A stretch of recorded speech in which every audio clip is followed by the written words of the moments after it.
Tonight, Baz Luhrmann gives a great American novel the razzle-dazzle treatment in The Great Gatsby. Buckle up with Vin Diesel and Dwayne Johnson for a high-octane ride in Fast and Furious 6. And there's lust and revolution in the air in the costume drama Farewell, My Queen. Hello. Good evening. Also tonight, we chat with Baz Luhrmann and Leonardo DiCaprio about The Great Gatsby. And the perils of ageing are explored in Leo McCarey's 1937 classic, Make Way for Tomorrow. But first, Margaret, tell us about the latest Fast and Furious. Well, Fast and Furious 6, or Furious 6 as it's called on the film, bursts onto our screen from the get-go as two cars thunder out of a mountain tunnel, racing one another on the dangerously windy road. The setting is the Canary Islands, which significantly, supposedly, doesn't have extradition with the United States. The competing drivers, Dom, Vin Diesel and Brian, Paul Walker, are racing to the birth of Paul's first child with Mia, Jordana Brewster.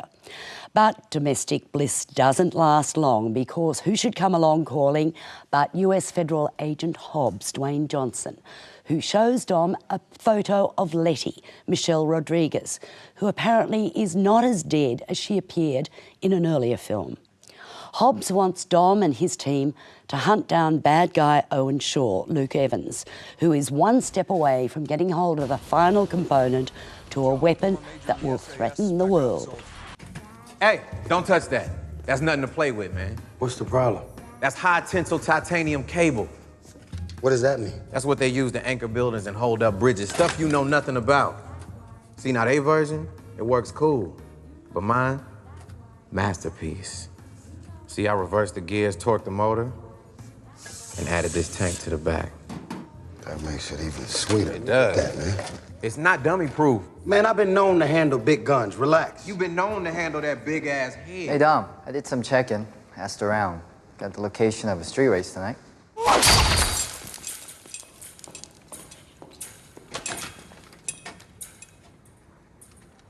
But enough of this hanging about talking. Action is what this film is about, and the more revs, the better.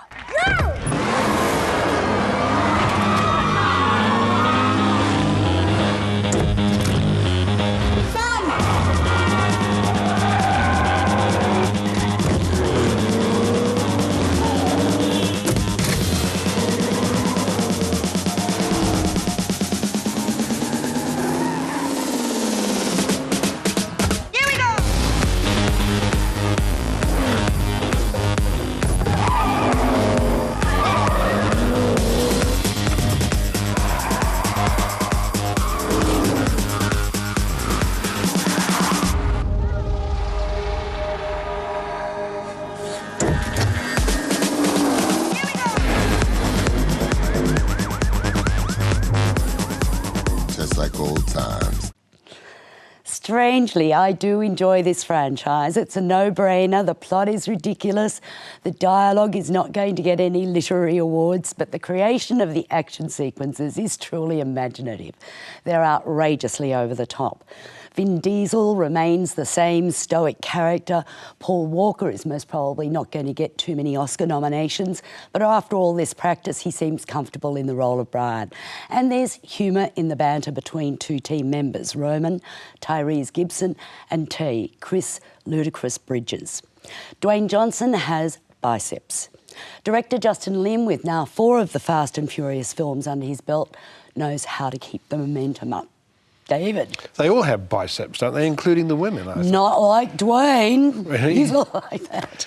Well, unlike you, I'm not a huge fan of this franchise. I mean, the car scenes, the stunt drivers obviously are very efficient at what they're doing, and some of it is imaginative, but most of it is really silly. I mean, starting with the opening sequence where they're racing along these narrow roads, driving very dangerously and pointlessly because it turns out that there's no chase gate. They're just getting there to be there in time for the birth of the child. If they timed it a bit better, they wouldn't have to drive the way they do. I don't know why he wasn't sitting by the bedside anyway. Well, there you go. So, look, I mean, David, I Go on. don't think, intelligence is really a noun that you apply to this movie. You just... But you're an intelligent person and you're You get to smell the loving rubber it. burning and the oil burning and, the thundering of the ground under your feet, and it sets up this excitement in your tummy. Does it? Yes. Oh, yes. Well, you see, it's horses for courses, I guess. I mean, it just doesn't really appeal to me I've very stood much. beside too many racetracks when I was a kid. It's in the DNA. Oh, well, I'm giving this 3.5 stars. I'm giving it 2. I'm gonna give you a chance. Take your crew and walk away. That's the only way you're gonna keep your family safe. Your brother never told you never threaten a man's family? It's a pretty stupid thing to do. But I'll make it simple for you. I walk away when she walks away. Well then. It appears this inspiring tale has come to an end.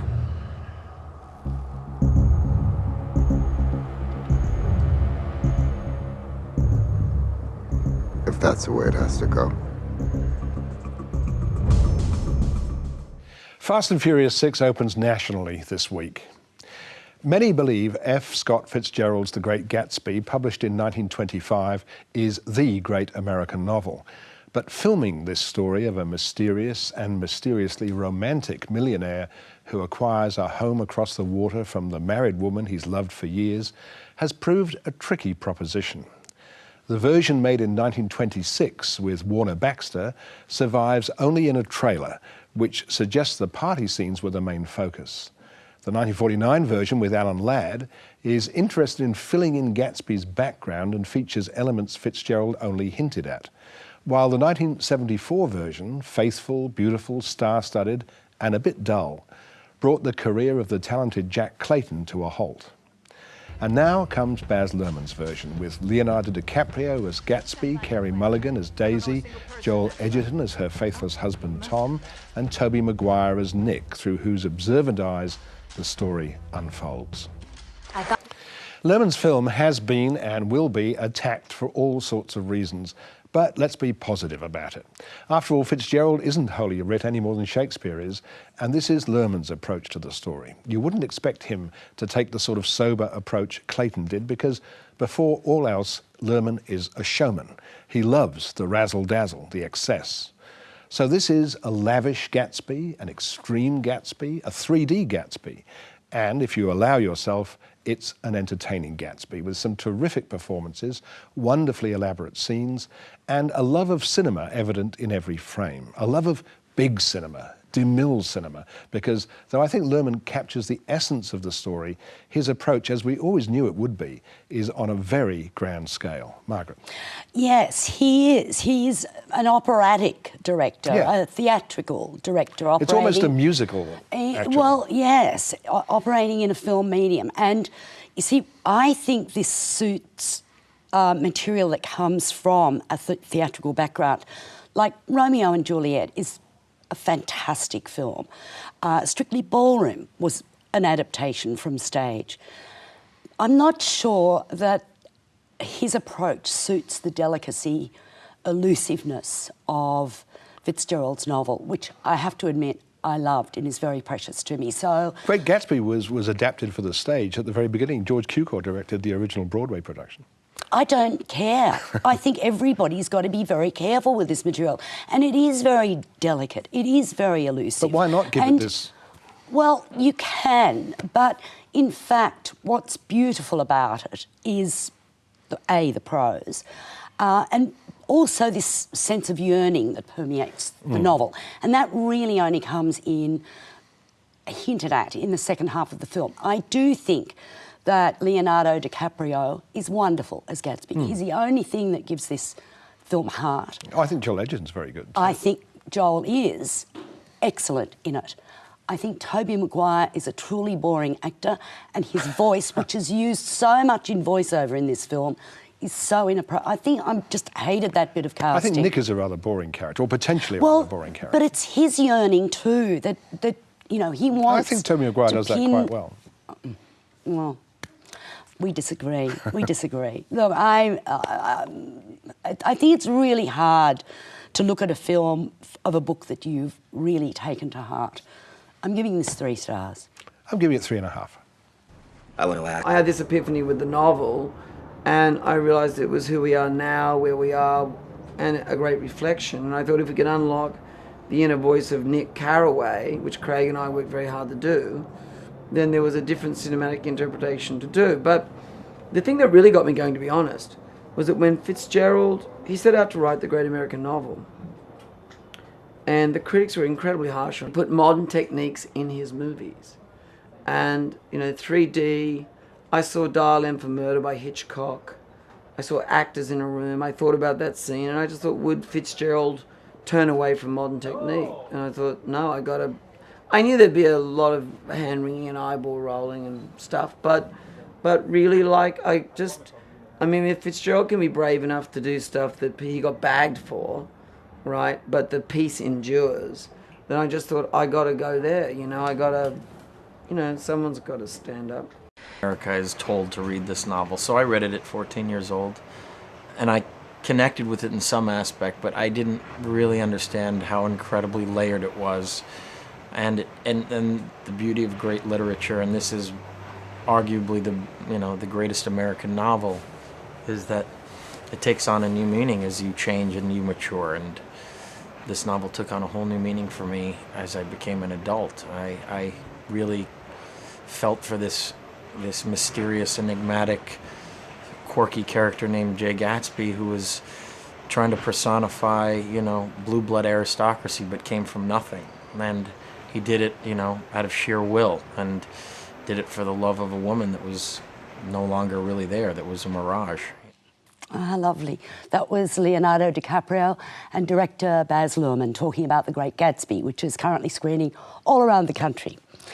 There's an interesting take on the story of Marie Antoinette, the doomed royal of revolutionary France, in Benoit Jacquot's Farewell, My Queen. Much of the film was shot inside Versailles, and it seems that the director couldn't have enough of the place, with endless tracking shots following Sidonie from the servants' quarters to the royal apartments. At its heart, though, is a wonderful performance from Léa Seydoux, who plays a young woman who refuses to swerve from her devotion to the Queen, but struggles to comprehend the enormity of the events taking place around her. Diane Kruger is also very impressive. Farewell, My Queen is based on a 2002 novel by Chantal Thomas, and it's been lovingly designed. The costumes are sublime. But ultimately, the film lacks a certain emotional punch that actually should be there. David.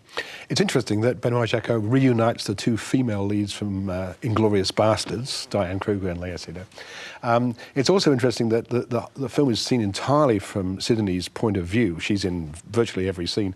And, for example, a key character like the King appears very briefly, yes. and he's played by Xavier Beauvoir, the director who made Of Gods and Men, which we saw a while back.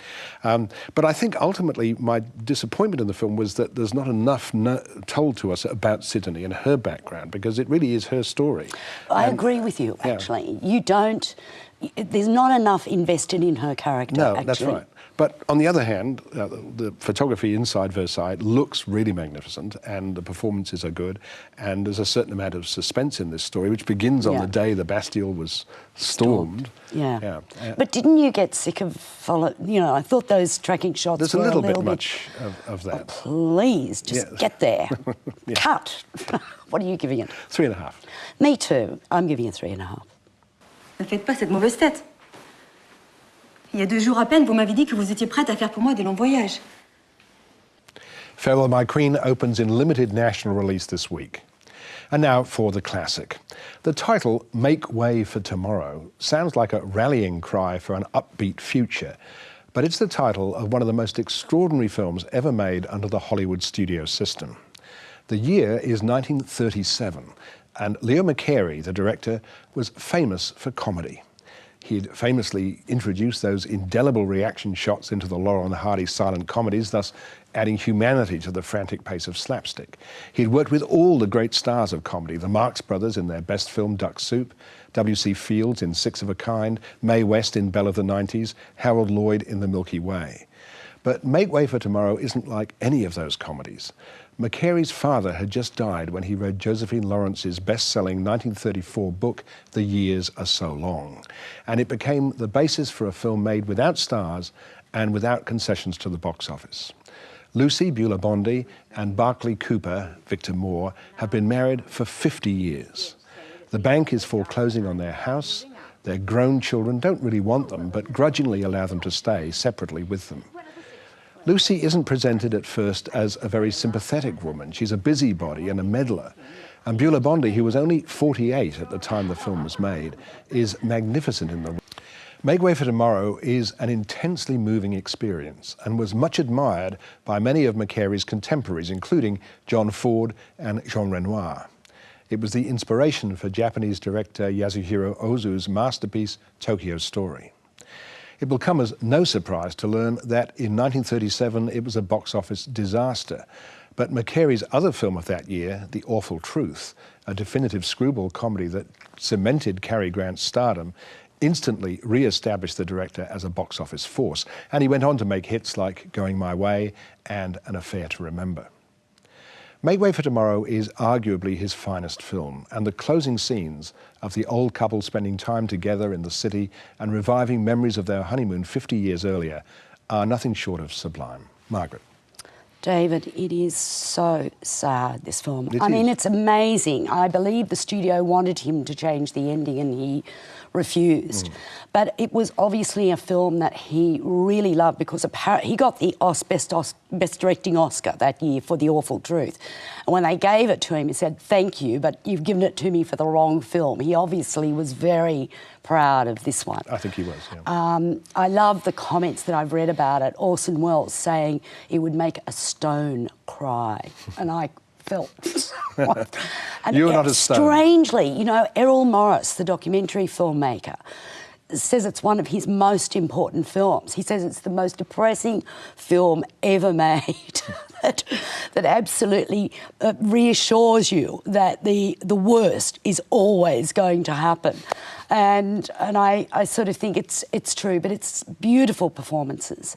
Really, really heartfelt and heartbreaking. And it really is, as I said, quite remarkable that it could be made under a studio system at that time. Well, no wonder it didn't appeal to people going through the Depression. Yeah, you know, I mean, it's all like, I think hello, come in and see this film and feel even worse. You know, it's like a recent film like Amour, you know, also about an old couple. Yes. I mean, it's a tough thing to get people to see a film like this. But let's have a look at this scene, which is near the end of the film.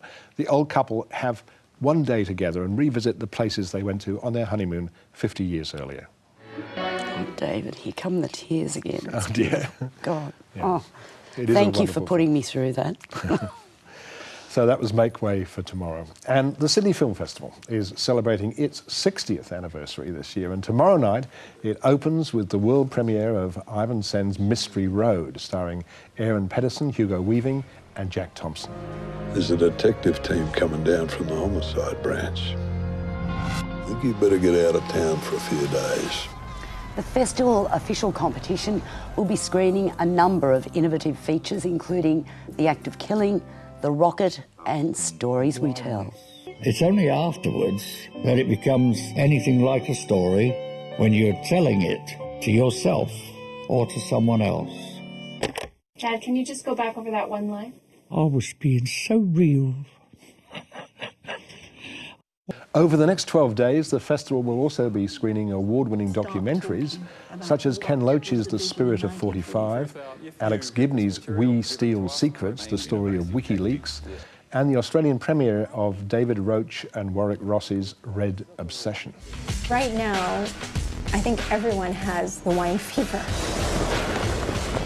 America used to be the biggest market in the world for these wines, and it's not anymore. The prices are just too high. Plus, there's a retrospective of British noir and a screening of Ulrich Seidel's Paradise trilogy.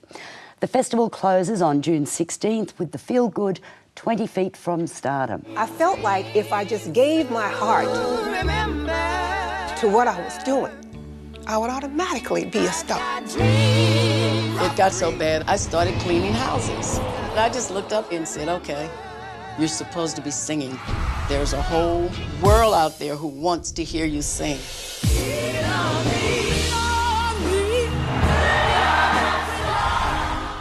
And that's the show for tonight. Good night from us. Good night.